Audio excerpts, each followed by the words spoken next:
இதுக்கான போராட்டம் நடக்குது. இப்போ இந்த போராட்டம் வந்து ஒன் வேர்டில் இல்லை 2 வேர்ட்ஸில் சொல்லணும்னா ஃபேர் நீட் தேர்வை முறையாக நடத்துங்கள் அப்படிங்கிறது தான் அவங்க கேட்கக்கூடிய விஷயம். தமிழ்நாடு என்ன சொல்லுது? நோ நீட் அப்படின்னு சொல்லுது. ஏன்னா நம்ம சகோதரியான டாக்டர் அனிதா உட்பட பல மாணவர்களை, நம்ம தம்பி தங்கைகளை நம்ம இழந்திருக்கிறோம். அதனால நம்ம இந்த தேர்வே வேணாங்க அப்படின்னு சொல்லி நம்ம ஒரு ஸ்டாண்ட் எடுக்கிறோம்.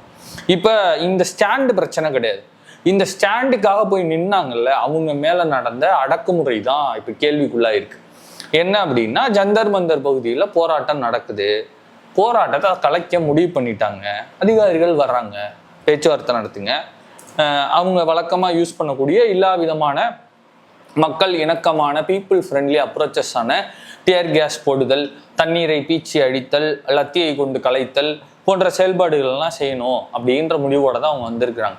இதில் ஒரு சூப்பரான பேட்டர்னை இந்த தடவை அவங்க ஃபாலோ பண்ணிடுறாங்க. என்ன அப்படின்னா, காவல்துறையை சேர்ந்த இல்லை முக்கியமான அந்த அதிகாரிகள் வந்தவங்க யூனிஃபார்ம் வந்தவங்க பலர்கிட்டையும் பேட்சஸே இல்லை, நேம் பேட்சே கிடையாது. அவர் யாரு அப்படிங்கிறதுக்கான அடையாளம் கிடையாது. ரெண்டாவது, அவங்களோட ஸ்டார் பேட்சஸும் நிறைய பேர்கிட்ட இல்லை.